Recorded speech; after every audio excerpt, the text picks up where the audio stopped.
Live from New Delhi, you're watching DD India News Hour, India's voice to the world. I'm Ramesh Ramachandran. Coming up in the next hour. Polling is underway for phase 2 of India's parliamentary election. 88 seats are up for grabs. Prime Minister Narendra Modi urges voters, especially the youth and women, to turn out in large numbers. India's top court rejects petitions seeking 100% verification of votes that are cast using an electronic voting machine and voter verifiable paper audit trail. US Secretary of State meets his Chinese counterpart in Beijing, calls for diplomacy to avoid miscalculations.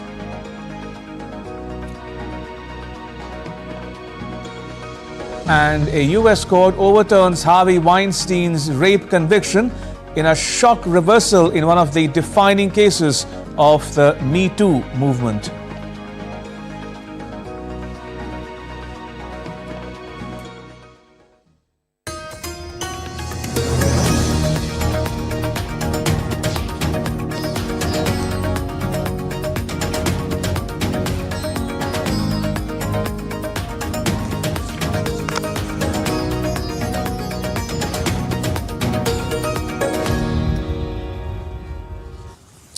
All right, first up, let me get you the latest on the world's largest democratic election in India.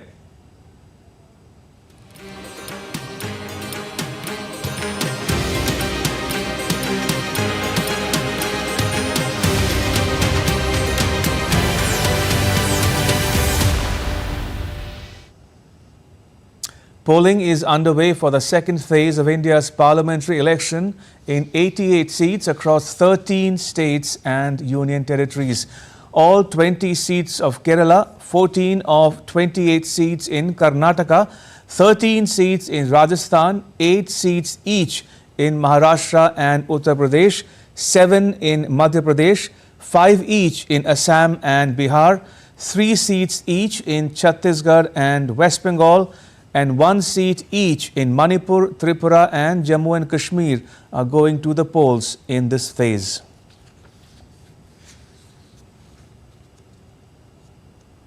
Right, take a look at some polling percentages now. Voting is being held on all 20 seats, as I said, in Kerala. The state recorded 38.01% polling till 1 p.m. While in Tripura East, the average polling percentage was 54.98% till 1 p.m. The second phase of polling is underway in 8 seats of Uttar Pradesh. The average polling recorded there was 35.73%. The Election Commission has made elaborate arrangements for a free and fair polling.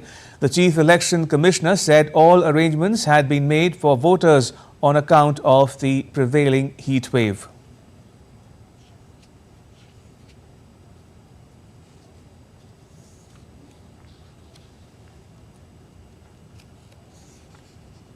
जरूरत है कि voters को अधिक से अधिक संख्या में मतदान करना है। सभी तैयारियां हैं, कहीं से कोई भी अभी तक हिंसा की तो बात है ही नहीं। फिर भी हर बूथ पे फोर्सेस उपलब्ध रहेंगी, आपकी सुविधा के लिए उपलब्ध रहेंगी। खुल के मतदान करने आए बिना भी किसी चिंता के, बस मतदान के पर्व में भाग जरूर लेना है। जैसे बोलते हैं ना, चुनाव का पर्व देश का गर्व, तो उस गर्व में शामिल होना है। Meanwhile, Prime Minister Narendra Modi has urged people to vote in record numbers. The Prime Minister said on social media app X that a high voter turnout strengthens democracy. He urged the youth and women to turn out in large numbers. Your vote is your voice, he said.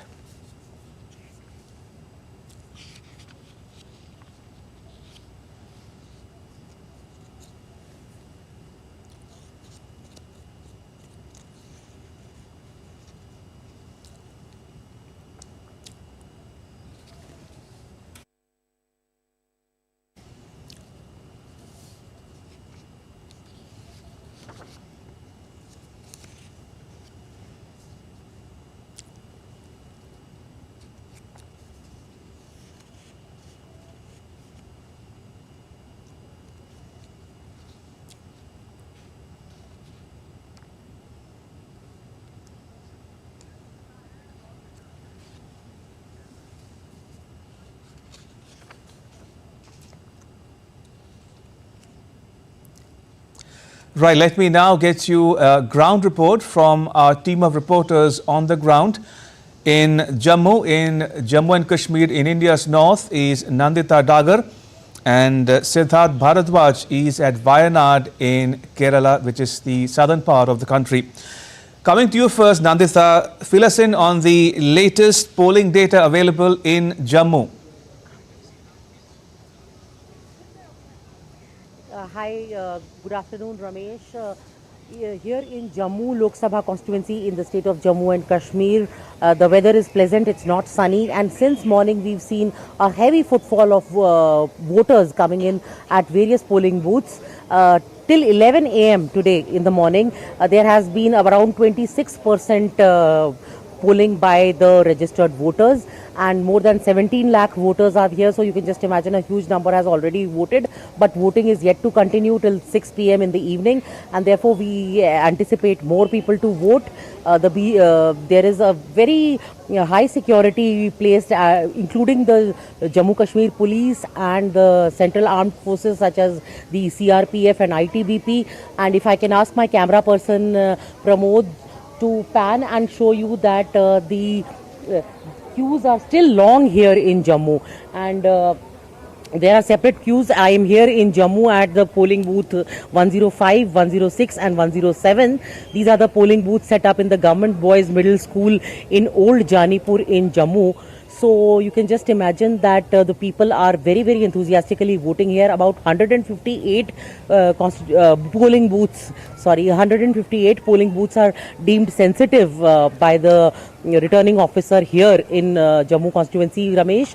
So what has happened is that because they are along the LOC or IB, so there are standard operating procedures which have been set and put in place in case there is shelling from across the IB by Pakistan. So requisite measures have been taken. I can see wheelchair at every polling booth I go to, and there are about 666 people amongst the registered voters who are above the age of 100. So Ramesh? Right, from Jammu in the north, let me now take you to Wayanad down south in the southern state of Kerala, where my colleague Siddharth Bharadwaj is standing by. Siddharth, how's it looking in Wayanad? Well, very well. First of all, a very good afternoon to you, Ramesh, and I'm at a very special booth here in Wayanad. But I'll come to this a little later. But let me just update you about the polling percentage as far as we have got the latest information as of 1:15 p.m. In the state. It's 40.21, and of course in Wayanad, where I am standing right now, it's 41.1. So you can see, people are coming in large numbers to vote as they have now realized that what it means to exercise their right. And I just said that I am at a very special booth. This booth is Kokuri, which is situated in Wayanad only. And why it is a special booth is because at this booth, the maximum number of voters come from the tribal community, and more so the women voters are more here, about 422 as per the data that we have got. So you can clearly see that how aware women are, and women have become over the time. They are now coming out of their houses and vote, and setting the right example that vote is first and everything else is rest. So this is what is happening here. I just want to request my camera person to actually pan and show you that women are there, they are waiting in the queues, and they have come in the large numbers here to vote, and they are maximum from the tribal community. This gives a very good example, and they are setting a very right example that whatever it is, this is not a holiday. This is a day wherein you have to come out of your houses and cast your ballot, as it will decide the future of your state. Now, I would like to request my camera person to pan the camera a little more. Now, to beat the heat, proper arrangements have been made, by the organizers here. You have drinking water here, and you have chairs also, and a proper shed has been provided to all the voters who are coming here, because as far as the temperature is concerned in this region, Ramesh, it's the scorching heat is there. We expect as the day progresses, large number of people will come and cast their ballot. If I talk to you about the figures of last time, which is in 2019, then figures were about 80.77% as far as Wayanad is concerned, and about 77% as far as the entire state is concerned. So this time around, by the end of the day, when the polling will end, it will only be decided what would be the voter turnout. But everything rests in the hand of the voters who are coming out and casting their ballots to choose their leaders, as they want ultimately the solution to their problems. There have been many problems here in the state, in the Wayanad as well. The major problem which persists is the human-animal conflict. They want a proper solution to this problem. They're going to be voting for this change. They're going to be voting for the solution of their problem. As far as the contest is concerned, this constituency is no more a bipolar contest. It has become a triangular contest, Ramesh, with BJP in the fray. The political dynamics of this particular region is certainly changing, like I said, with BJP coming into fray. As far as the contenders are concerned, then from the Congress, Rahul Gandhi is contesting. Last time around, he won with a margin of 4,31,000 votes. It's a record number. And from Congress, from BJP, K. Surendra is contesting, and from the CPI, Annie Raja. All the three contenders are, giving a tough fight to each other. But this time around, we'll have to wait and see what the voters have decided into their minds. Back to you, Ramesh. Indeed. So as my colleagues Nandita in Jammu and Siddharth in Wayanad are pointing out, women and youth are turning up in large numbers to cast their vote, to cast their franchise in those locations. 40 to 41%, Siddharth says, the polling percentage so far, as of 1:15 p.m. local time in Wayanad in particular. We'll update you as we go along, but Nandita and Siddharth, do stay on. Let me go across to Kota in Rajasthan, where another of our colleagues, Vishal Barristow, is standing by. Vishal, what's happening around you in Kota? How's it looking, and how's the polling coming along where you are?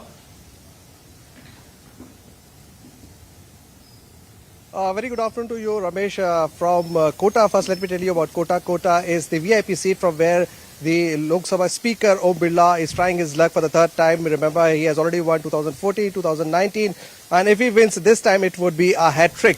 Now, from Kota, I've moved to Tok Savai Madhopur, and right now I'm here at Deoli, which is in the rural area.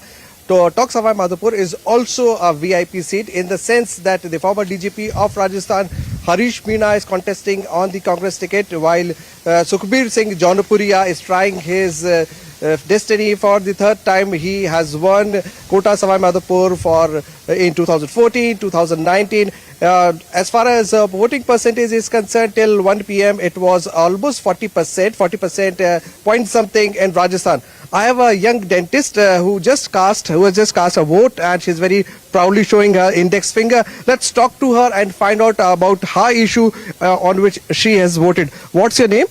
My name is Diksha Bhardwaj and I'm from Rajasthan. Yeah, Diksha, when you went and cast your vote, what was there in your mind? I was just thinking about employment and women's security when I casted my vote. So there you hear this young dentist. She wants employment and women's security, and the two things are the top agenda for her. People are now coming out as the weather has improved. As you can see, they have made arrangements here. I would ask my cameraman to show you. This is a pink booth here, though it's a rural area, but special arrangements have been made to keep them cool from the heat of the sun. Weather has also improved, and now wind is blowing. So to come back again. In the morning there were long queues, in the afternoon there was a bit lull, but then again, because of the change in weather, the voters are starting to come out again. So Rajasthan would try to improve its tally. Remember, it was hardly 50% in the round 1. Today is round 2, and this is the final round. 25 seats are there in the Lok Sabha. 12 have already gone in the first round, and this is 13 seats that are voting for the day. Today is the last day as far as Rajasthan is concerned. All right, we'll leave it at that. Vishal, thank you, Vishal Barristow and Nandita Dagar in Jammu. Thank you. Appreciate it. Right, and staying with election-related news, some prominent personalities cast their vote early on Friday. RLD National President Jayant Chaudhary cast his vote in Uttar Pradesh's Mathura.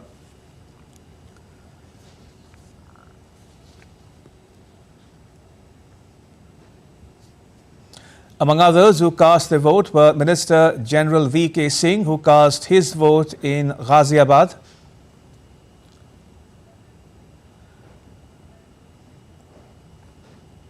Another minister and the BJP candidate from Udhampur, Dr. Jitendra Singh, cast his vote in Jammu. Also, West Bengal Governor C.V. Anand Bose,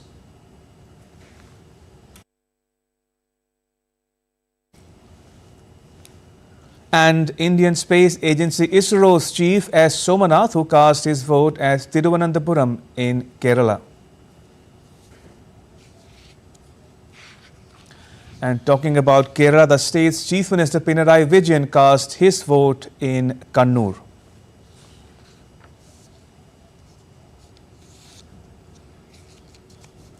Still to come on DD India News Hour. The BJP attacks the opposition Congress party over the issue of preferential treatment to minorities. Prime Minister Narendra Modi addresses a rally at North Malda in the eastern state of West Bengal. And a unique sand art on a beach at Puri in the state of Odisha is doing its bit to encourage people to come out and vote.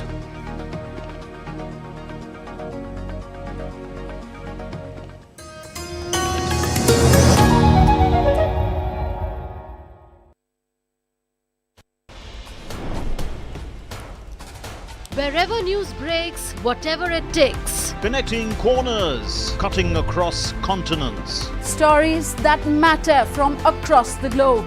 Accurate, authentic journalism that serves you right. From politics to glamour, from sports to world affairs, with a fusion of aesthetics and substance. Introducing news in a new avatar. Experience the world through a new lens. Stay tuned to DD India for an exciting journey beyond borders.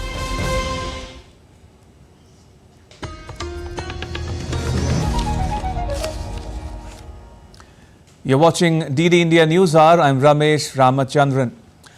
A special pink booth called Sakhi has been set up by the Election Commission of India for youngsters and senior citizens in Bengaluru.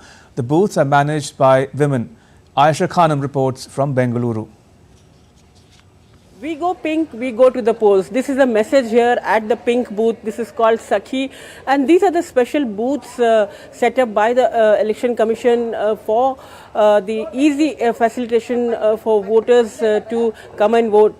This booth is not just meant for women voters, but these booths are managed by women, and it's an all women manned booth. And here it becomes easy for people when they come here to vote, and it becomes easy for them because all the women here are sensitized about the voting process, and they help people when they come out in large numbers, especially the senior citizens and first-time voters coming to the pink booths are finding it easy to come and vote and come and cast their vote in Bangalore. So this particular region, the southern part of Bangalore South, is an interesting constituency wherein we are seeing fight between Tejasvi Surya and the Congress Soumya Reddy, and this constituency is largely an educational constituency, despite the fact that there is an IT city close by, in the information technology hub close by.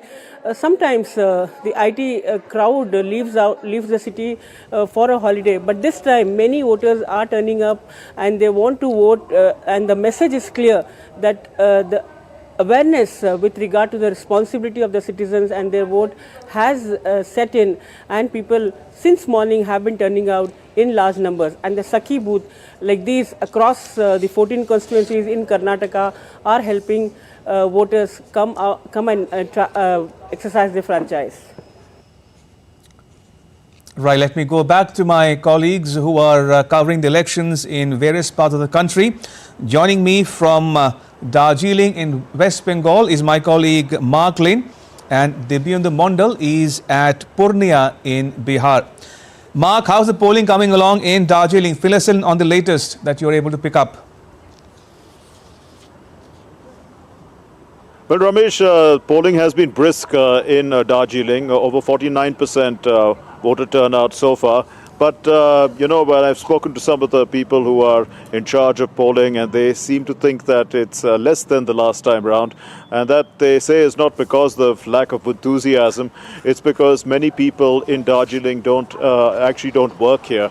They work outside and they're registered as voters in Darjeeling, so they haven't been able to come back in time to vote. So that may be one of the reasons why the voter turnout may be slightly less than last time round. But so far, 49% by 1 p.m. was quite a large voter turnout. And with 4 hours to go, I think, this could go up to a pretty high amount, over 70%. Right, so Ramesh. 49% says Mark in Darjeeling so far.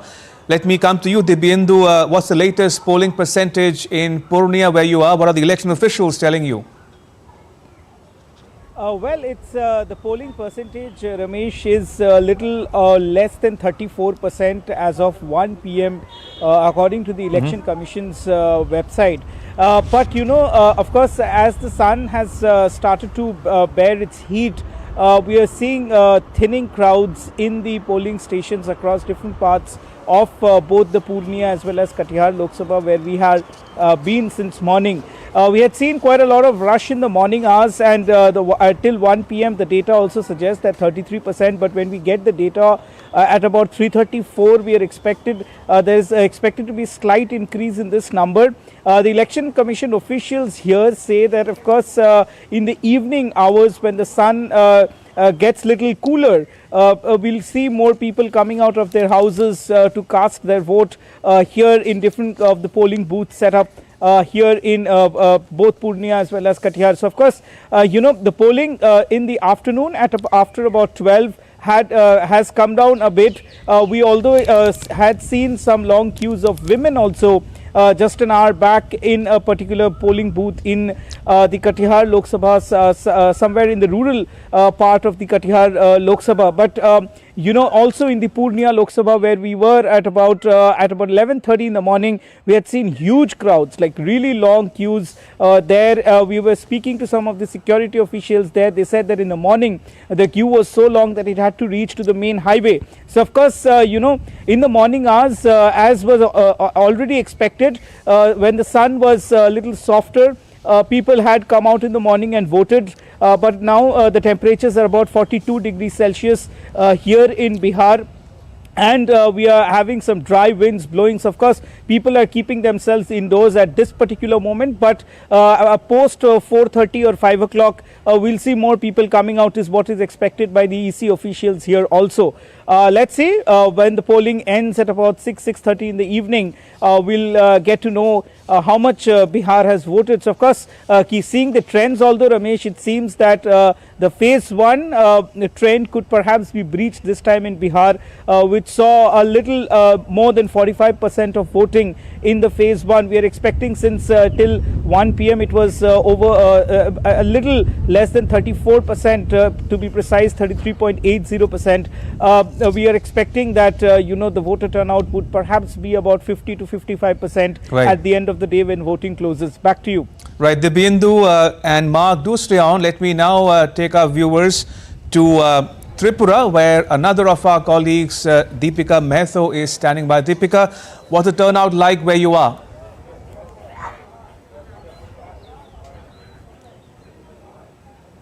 Good afternoon, Ramesh. You can see the time right now, and if I tell you the voting percentage, you would be delighted to know. It is 54.78% as per 1 p.m.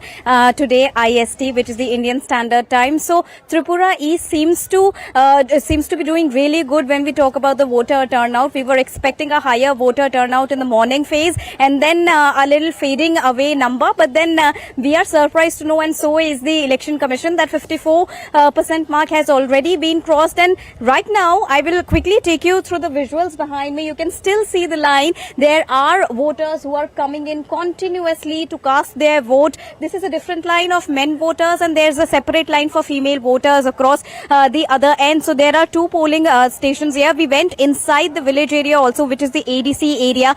There are no signals usually there, but technology is something else there, because ECI has posted webcams also over there to notice and to study each and every movement of each and every red zone area as well as green zone areas. So here in altogether, East Tripura is doing really well when we talk about the voting percentage, and by the evening we are expecting more number of voter turnout, Ramesh. So 54% votes cast till 1 p.m. in Tripura. That's what Deepika Mehta is reporting. On that note, let me thank all three of my colleagues. Deepika in Tripura, Dibyendu in Bihar, and Mark Lin in West Bengal. Thank you. Appreciate it. Now, the second phase of voting is underway in Noida, a suburb of India's capital, New Delhi, that falls in the neighboring state of Uttar Pradesh. The polling percentage in 8 seats of the state was 11.67% till 9 in the morning. Akshay Dongre has more. The polling for the second phase of the Lok Sabha elections in India have started in several states that include the state of Uttar Pradesh as well, perhaps one of the most important state as far as the number of seats are concerned. Uttar Pradesh has 80 Lok Sabha constituencies, out of which 8 goes for polls today. In this second phase, polling has started. People have started queuing up to cast their ballot, and this is what a morning in Noida is looking like. Right now we are in sector 15A of Noida, and this is the polling booth where the incumbent member of parliament, Dr. Mahesh Sharma, will also be casting his ballot. Sir, have you casted your vote? Yeah, we How just was casted. the experience like? It's so smooth. It's very smooth and very encouraging. I think people should come and vote. What was the most? What is the priority right now for the voter rather to come out early in the morning and cast their ballot? See, Gautam Buddha Nagar is a part of the larger India. Best roads are there, the best malls are there. People from Delhi are coming here. The security is here. Some people have concerns about women's security. Some people are saying that security and infrastructure has improved. So all kind of views coming in here, and it's a good, healthy, in fact, atmosphere where people from diverging views have come out to exercise their right to choose their candidate from Noida, perhaps one of the most important seats here in Uttar Pradesh, given the fact that it is just adjacent to the national capital. And people are also urging for more people to come out in large numbers to make this exercise hugely successful. With camera person Uttam, Akshay Dongre, DD India. Still to come on DD India News Hour. Russia claims that NATO exercises starting on 26th April in Finland are provocative in nature. Uganda looks to boost its marketing effort to try to increase the number of Indian travelers. And Haiti's Transition Council takes part in a ceremony on Thursday formalizing the resignation of Prime Minister Ariel Henry.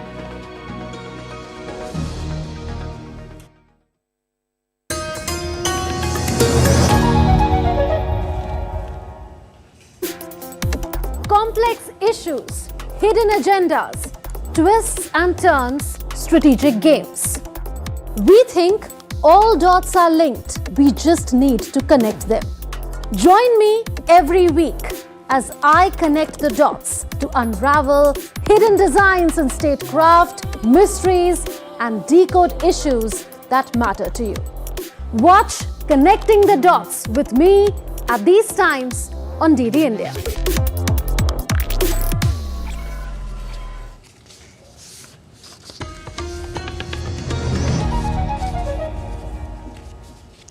You're watching DD India News Hour. I'm Ramesh Ramachandran. A quick recap of the headlines. Polling is underway for phase 2 of India's parliamentary election. 88 seats up for grabs. Prime Minister Narendra Modi urges voters, especially the youth and women, to turn out in large numbers. India's top court rejects petitions seeking 100% verification of votes that are cast using an electronic voting machine and voter verifiable paper audit trail. And US Secretary of State meets its Chinese counterpart in Beijing, calls for diplomacy to avoid miscalculations.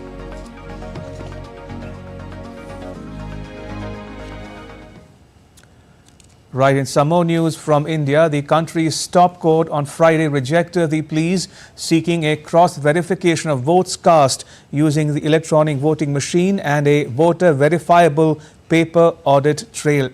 The court also rejected a return to the ballot paper system for elections.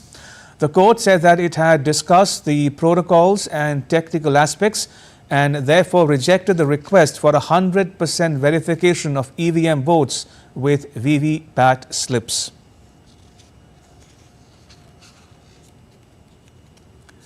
Right, joining me is my colleague Vikas Sarthi, who is in New Delhi. Vikas, what more can you tell us about what the court had to say there?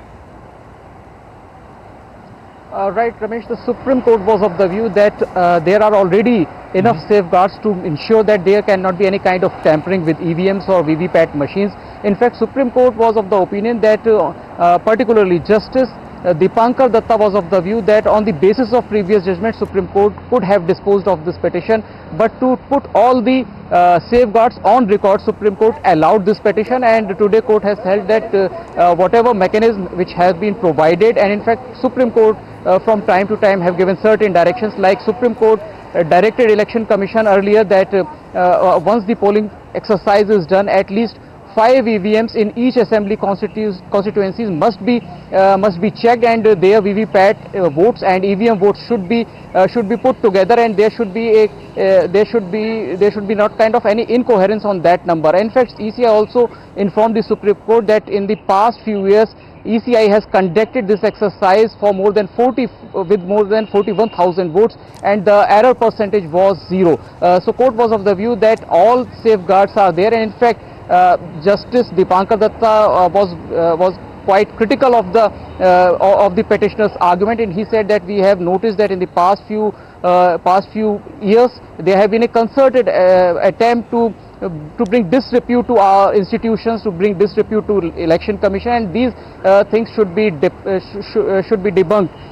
So the court is of the view that even if, despite these safeguards, if a candidate is of the view that something has been done, there has been any kind of tampering with the EVM, then he can approach to the Election Commission of India, and on the basis of that request, ECI can direct that the engineers from the ECIL and DHEL which manufacture these EVMs, they can go through those particular EVM machines and verify whether there has been any kind of tampering or these allegations are baseless.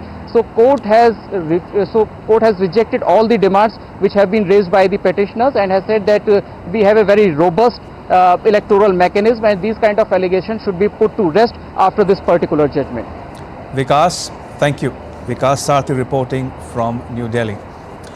And talking about electronic voting machines, these machines have revolutionized elections in India. They're now being used in almost all the elections conducted by the Election Commission of India. The Net report gets you the unique story of the electronic voting machine.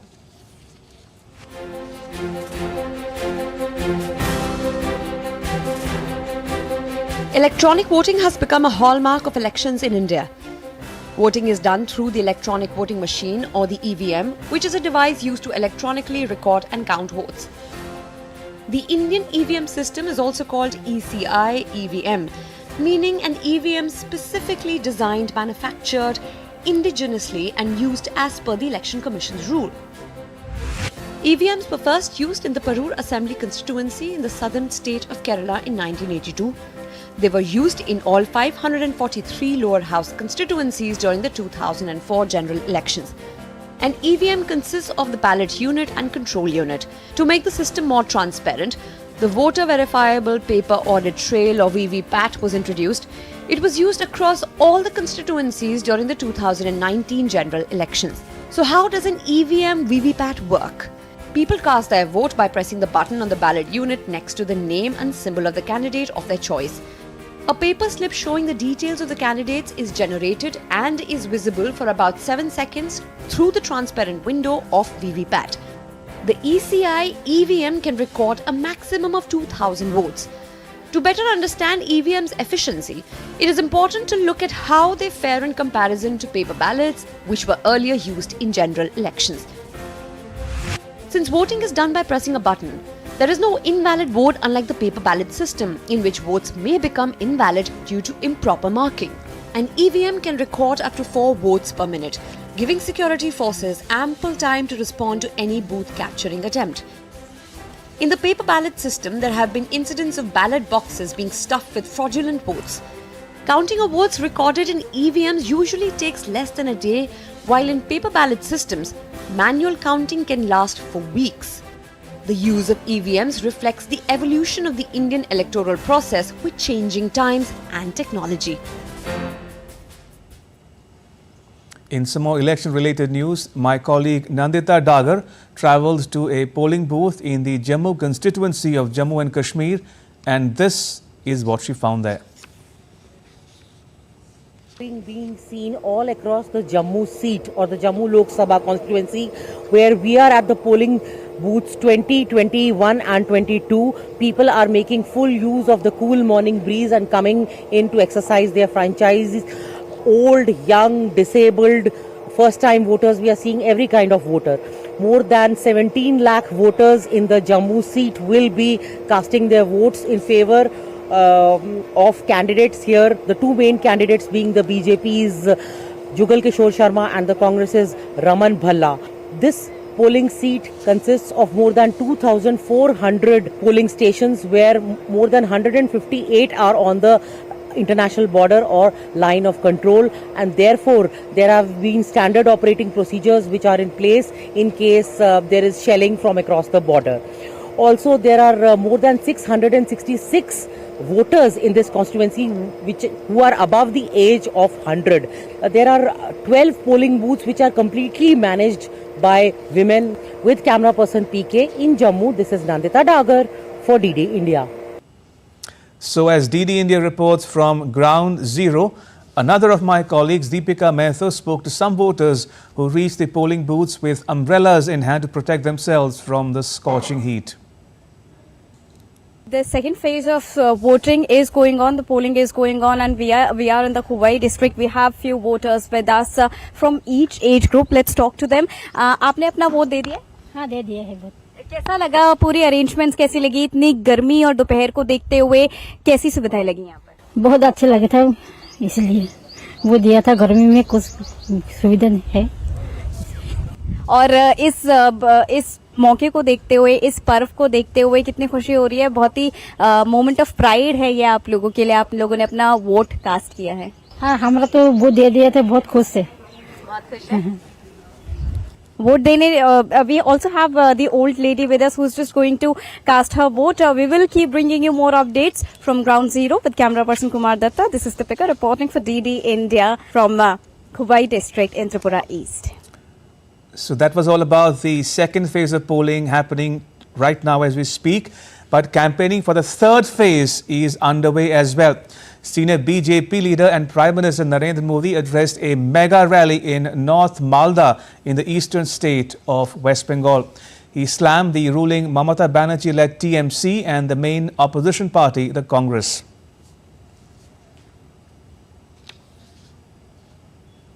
Congress का इरादा है कि जिसके पास जितना पैसा, सोना, चांदी होगा, जमीन होगी, सब पर कब्जा कर लिया जाएगा और फिर उसका एक हिस्सा ये लोग अपने वोट बैंक को दे देंगे।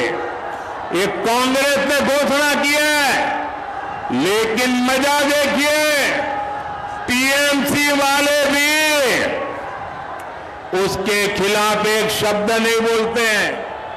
टीएमसी वाले चुपचाप कांग्रेस के इस एजेंडा को मौन रह करके समर्थन कर रहे हैं। आप देखिए टीएमसी और कांग्रेस में तुष्टीकरण का कैसा कंपटीशन चल रहा है। टीएमसी सरकार बंगाल में बांग्लादेशी घुसपैठियों को लाकर बसाने का काम करती है। इन घुसपैठियों को आपकी जमीन खेत पर कब्जा करवाती है और कांग्रेस आपकी संपत्ति ऐसे वोट बैंक में बांटने की बात कर रही है।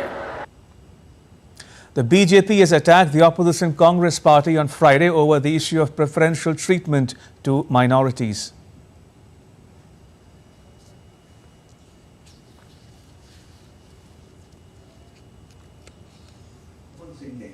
मुंबई में प्रेस कॉन्फ्रेंस के दौरान एक प्रश्न के जवाब देते हुए फिर अपने बयान को सही ठहराया और कहा कि माइनॉरिटीज का खासकर मुस्लिमों को प्रायोरिटी मिलनी चाहिए और उनको संसाधनों, देश के संसाधनों पर पहला हक होना चाहिए। सच्चर कमेटी की रिपोर्ट के माध्यम से गलत बयानी की गई और मुसलमानों की हालत दलितों से भी खराब है, ये कहा गया। मतलब यह है कि कांग्रेस पहले से ही आधार बना रही थी कि येन केन प्रकारेण मुस्लिम को एससी अनुसूचित जाति घोषित कर मुसलमानों को एससी आरक्षण की वैधता दिला दी जाए। कांग्रेस की एससी, एसटी और ओबीसी के अधिकारों पर डाका डालने की यह आदत बहुत पुरानी है। All right, now take a look at what else is making news in India. The notification for the fifth phase of India's election was issued on Friday, allowing candidates to file their nomination forms. The fifth phase will be held on 20th of May at 49 constituencies in 8 states.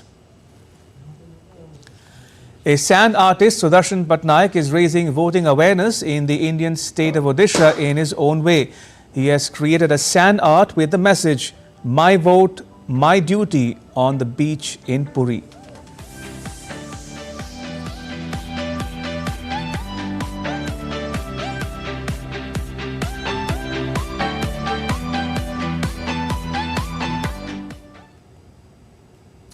The India Meteorological Department has forecast weather conditions for different regions for the next few days.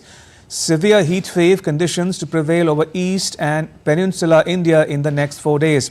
Also, rainfall along with thunderstorms, lightning and gusty winds to be witnessed over northwestern India till Sunday, while the national capital to witness thunderstorms with rains and strong winds.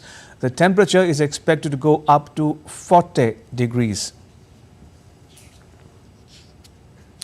Right, moving on to some foreign news now. U.S. Secretary of State Antony Blinken held talks with his Chinese counterpart Wang Yi in Beijing on Friday. The two leaders spoke about certain issues, including the tensions arising from China's support to Russia in its conflict with Ukraine. Wang says that while the China-U.S. relationship has stabilized, there are negative aspects to address.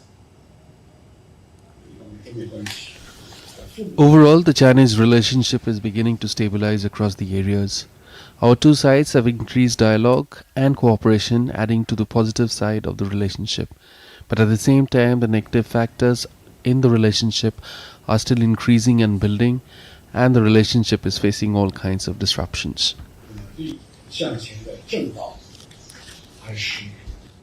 For his part, Blinken wanted to openly address U.S.-China differences to prevent any misunderstanding. He is likely to call on Chinese President Xi Jinping. I look forward in these discussions to being very clear, very direct about the areas where we have differences and where the United States stands. And I have no doubt you will do the same on behalf of China. But I underscore again, it's important that we do that.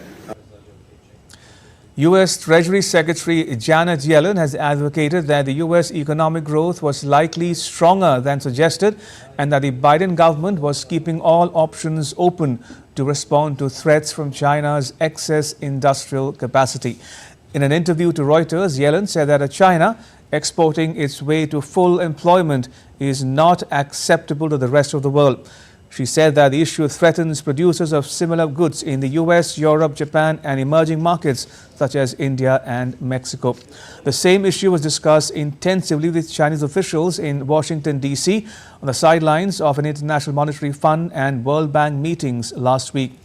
She acknowledged, though, that the problem will not be resolved in a day or even a week. Yellen also discussed inflation and the U.S. economy. She confirmed that U.S. economic growth for the first quarter could be revised higher and inflation will ease to more normal levels. I think I still see in the underlying core drivers of economic activity considerable strength. So I think that the U.S. economy continues to perform very, very well. And I think to me that was evident. The headline figure was off a little bit, but for reasons that are peculiar and not really indicative of underlying strength. The fundamentals here are in line with inflation continuing down back toward normal levels. China has passed a tariff law, leaving its biggest trade partners in no doubt that it can hit back should they put tariffs on the exports of the world's #2 economy. The tariff law is the latest addition to Beijing's arsenal of trade defense instruments as it maintains an uneasy truce with the US following a trade war that kicked off during the erstwhile Trump government.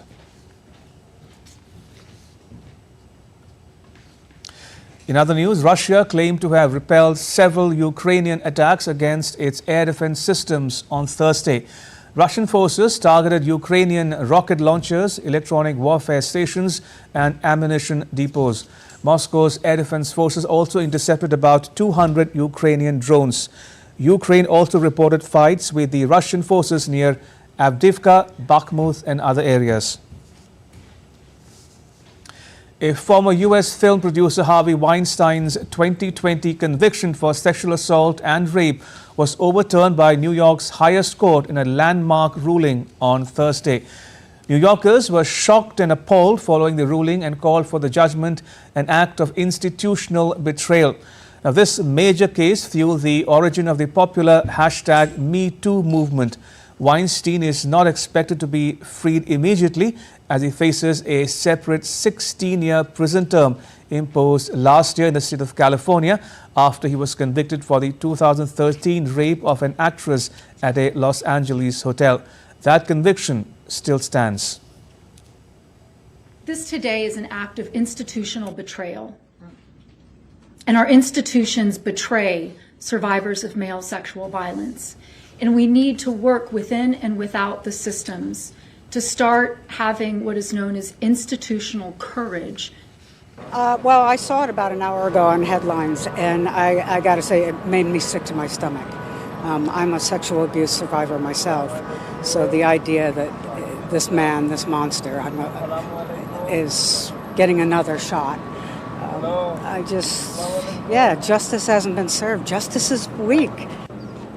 I was shocked and I was appalled for that verdict to be overturned, for all those women that were sexually assaulted and violated.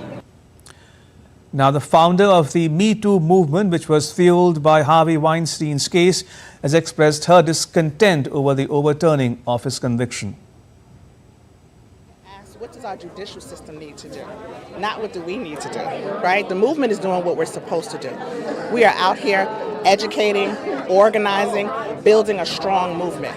I'm angry, I'm sad, because no matter what work we do, they still keep getting it wrong. So we can't do this by ourselves. They have to join us in this fight. A multinational naval training exercise took place near Palawan in the Philippines on Thursday. The Philippines, France and the US took part in the drill.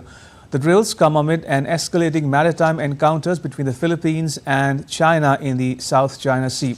The joint drill involves more than 17,000 troops from both the Philippines and the US, with France and Australia also joining in some of their activities. To some business news now. In India, where the second phase of elections is underway, the equity indices opened Friday's trading session on a positive note. But in the afternoon trade, markets were in the red. Sensex was down nearly 400 points at 73,902, while Nifty slipped 120 points at 22,443. Meanwhile, the yen witnessed a decline on Friday amidst fluctuating trading activities following the Bank of Japan's decision to maintain its monetary policy stance. Meanwhile, there was an uptick in Asian shares across the broader market. Japan's Nikkei saw continued growth and MSCI's Asia-Pacific Shares Index increased by nearly 1%. Hong Kong's Hang Seng Index surged by 2.5%, while Chinese blue chips saw a modest 1.3% rise.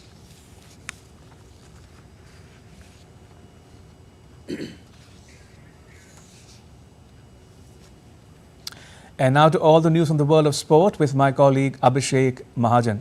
Abhishek, what do you have for us today? Thank you, Ramesh. A lot happening in sports. We'll start with archery story. Indian archers Jyoti Surekha Venom and Abhishek Verma have advanced into compound mixed team finals of Archery World Cup in Shanghai on Friday. The world number 2 pair just lost 5 points to overcome their Mexican opponents 155-151 in the semi-final. The Indian duo will take on Estonian pair in the summit clash on Saturday. Jyoti is also a member of the women's compound team, which had reached the finals. Jyoti has also secured a semi-final spot in the individual section. The world number 3 and Asian Games gold medalist is in the contention for a hat-trick of top podium finishes. And overall, Indian archers have qualified in 4 finals. The 4 events where Indian teams have made the gold medal round are compound men's, women's, mixed categories and men's recurve. Alright, this is the WADA story that we are showing you. The Under Fire World Anti-Doping Agency, WADA, said it would launch an independent review over its handling of a case that allowed 23 Chinese swimmers who tested positive for a banned substance to avoid punishment. The investigation will be led by Swiss prosecutor Eric Cotier. He will have access to all files related to the case and be free to consult independent experts. Cotier is expected to deliver his findings within 2 months. Calls for an independent investigation have grown since the report became public that 23 Chinese swimmers failed the dope test months before the Tokyo Olympics in 2021. But WADA accepted the China's findings that this was due to substance contamination and no action was taken. China's 30-member swimming team won 6 medals at the Tokyo Games, including 3 gold medals. On to IPL now. Kolkata Knight Riders will take on Punjab Kings in the 42nd match of the Indian Premier League at Eden Gardens on Friday. Kolkata have had a great season so far as they have won 5 of their last 7 matches. They are currently placed second in the points table with the best net run rate among all the teams. Punjab Kings, on the other hand, have won only 2 of their 8 games that they played so far. The two sides have locked horns 32 times, with KKR winning 21 matches and Punjab winning just 11 matches. From cricket to football, English Premier League defending champions Manchester City is on course to win another title. Just 1 point behind Arsenal, City scored another big win, defeating Brighton 4-0 on Thursday night, which is winless from their last 5 Premier League matches. For City, Phil Foden continued his career best scoring season with 2 goals. Kevin De Bruyne and Julian Alvarez scored 1 goal each as City extended its unbeaten run in the league to 18 games. Liverpool is 2 points further back in third after its title chances were damaged by a 2-0 loss at Everton on Wednesday. Tennis now. Rafael Nadal thrashed 16-year-old wildcard Darwin Blanche 6-1, 6-0 in the first round of the Madrid Open on Thursday. The 37-year-old will take on 10th seed Alex de Minaur next. Nadal returned to tour action in Brisbane in January after almost a year's absence following hip surgery. The 22-time Grand Slam champion's injuries have caused doubts about his ability to compete at the elite level again after he previously said that he expected to finish his glittering career in 2024. And the Spanish government on Thursday announced the creation of a special committee to oversee the country's football federation until the governing body holds new elections. The move follows months of scandals, including a corruption investigation and an unsolicited gesture from former Royal Spanish Football Federation chief Luis Rubiales on player Jenny Hermoso. Spain is trying to turn the page on a series of scandals within the Spanish Football Federation as it gears up to co-host the 2030 World Cup.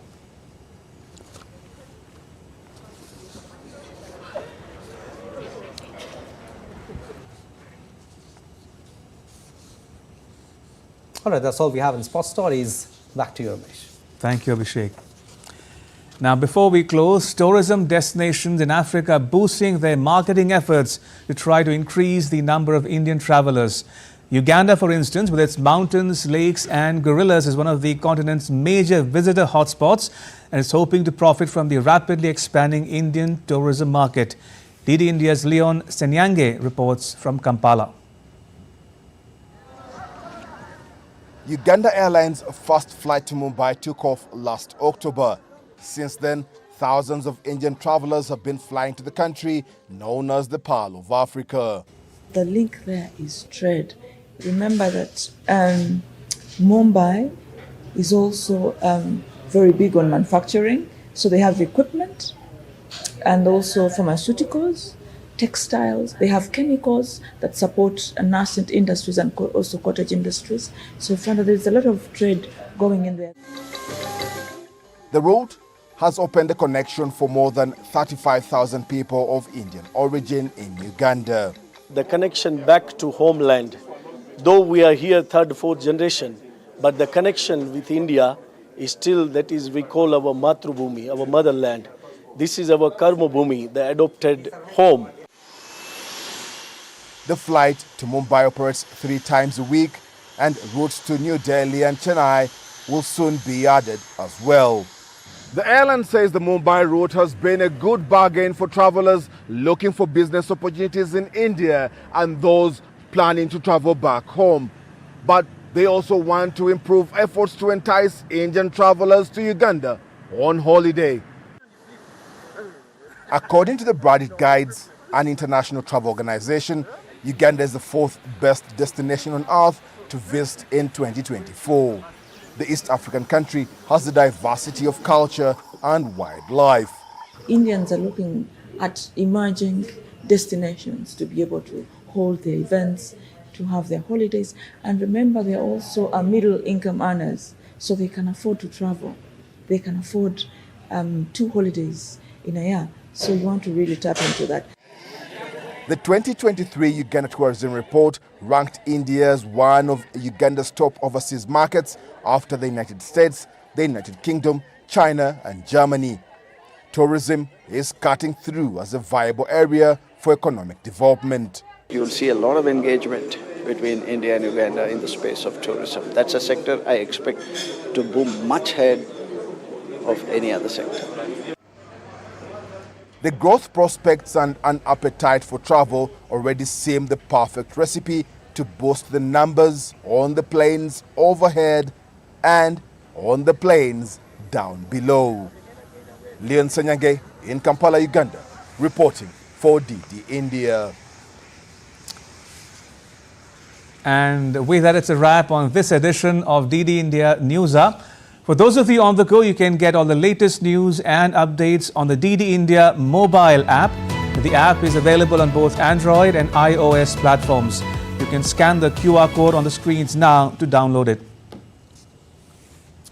So let us know your thoughts on the news of the day. You can connect with us on Facebook, X and Instagram. You can also check out our website ddindia.co.in. We'll be back with more news as it breaks here on DD India. I'm Ramesh Ramachandran. From all of us here in New Delhi, thanks for watching DD India News Hour. I quite like